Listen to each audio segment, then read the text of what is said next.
Hi guys, माझ्या blogging चॅनलमध्ये तुमच्या सगळ्यांचं स्वागत आहे. मी अश्विनी सतीश कीर्तीकर. माझ्या लाईफमध्ये जे काय छोटे मोठे अनुभव घडतात याचं तुमच्यासोबत शेअर करते. ते कसं वाटतं ते तुम्ही नक्की सांगा एक कमेंट करून. आणि आम्ही चाललेलो गावी म्हणजे माझ्या सासरी, मम्मींच्या पण सासरी आणि माझ्या पण सासरी.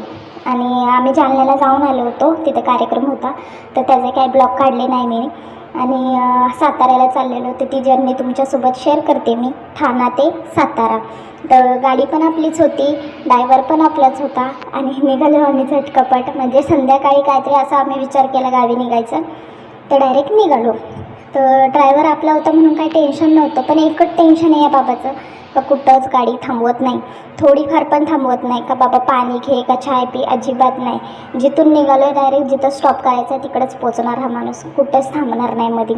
तर असा ड्रायव्हर शोधत असाल तर मला एकदा कमेंट करा, ड्रायव्हर अवेलेबल आहे आपल्याकडे.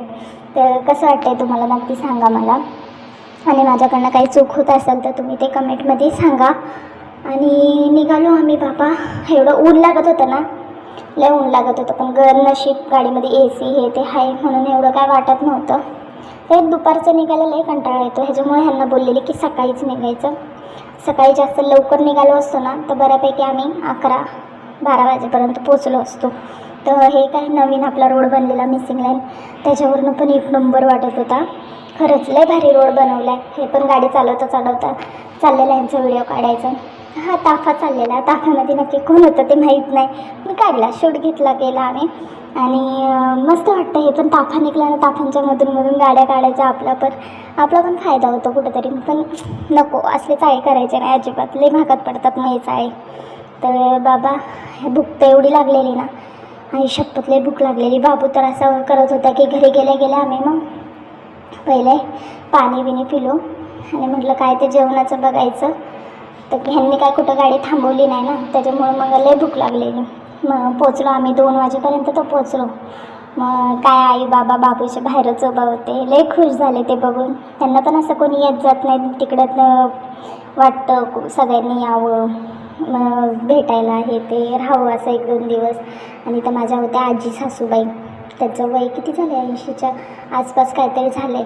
तर अशा म्हातारा माणूस घरामध्ये एकतरी पाहिजे, घराला खरंच शोभा येते. आणि बाबूला बघून त्याला खुश झाले होते. बाबा त्याचे टकला करून बोलत होते. आणि आई आतमध्ये होत्या, म्हणजे बाबूच्या आई आतमध्ये होत्या.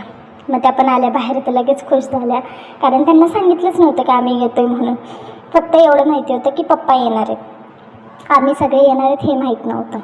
तर बाबू तर बोलत होता पहिले आतमध्ये चल. पहिले आम्ही गेलो, हातपाय तोंड धुतलं, फ्रेश झालो, पाणी पिलं. हे तर गाडी लावत होते. मग पटकन आपली बाबा मॅक्सी घातली, ह्यांनी शॉर्ट घातले आणि बसले होतं आम्ही मस्त. तर आई जेवत होत्या, तर आईला दिला होता डाळ भात. खाता येत नाही त्यांना हाताने, तरी पण दिलं होता. मग बसलो टाईमपास करत बाबा. तर नशी आई जर म्हणजे अशा चांगल्या असत्या ना, तर मला ही मॅक्सी घालायची पण हे नव्हती, तिकडं परवानगी नव्हती. साडीच घालावी लागली असते, कारण आता त्यांना समजत नाही ना, एवढं डोक्यामध्ये येत नाही. तरी पण मला त्या बोलल्याच की काय हे कपडे काय घातलेत, मॅक्सी साडी घालायचे सोडून हे कपडे काय घातलेत, डायरेक्ट बोलल्या मला. मी घाबरून डायरेक्ट बाहेर पळत आली. तर आपले पवईचे पण काही नातेवाईक भेटलेले तिकडं, मम्मी ओळखतात त्यांना, मी ओळखत नाही.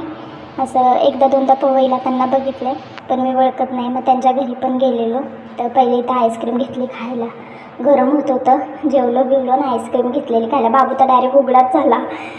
आईस्क्रीम खाऊन मग त्यांच्या घरी गेलो होतो, त्यांना भेटलो, चाय पाणी हे केलं. ते सांगत होते 1 महिन्यापासून आम्ही जशा सुट्ट्या लागल्या तसं गावी चालू. चांगले असं गावी येऊन राहायला खूप मजा येते. आम्ही पण आता तोच विचार केला की गावाला एकदा घर बांधलं ना, म्हणजे टेन्शन नाही, गावाला जायचं आरामशीर. म्हणजे निदान 1-2 महिन्यातून असं एकदा चक्कर मारली तर कंटाळा आला तर फ्रेश होण्यासाठी मूड असं गेलं तर काय वाटत नाही ना, सो मूड पण फ्रेश होतो. आणि मग आपलं असलं तर ते वेगळंच असतं. आपलं घर किती गेलं तरी वेगळंच आहे. तिथं राहा, काही करा, काहीच टेन्शन नाही, कधी जा कधी या, कोणाला काय हे नाही त्याच्यामध्ये. आपलं जायचं, खाय प्यायचं आणि रिटर्न यायचं. ते बाबूचं चाललेलं नखरे, असे आई त्याची सगळं नखरे झेलून घेते, आम्ही लोक कोण झेलून घेत नाही त्याचे नखरे. साफ करत होत्या ज्वारी, तर त्याचं चाललेलं मध्ये मी असते तर आत्तापर्यंत 2-3 साफ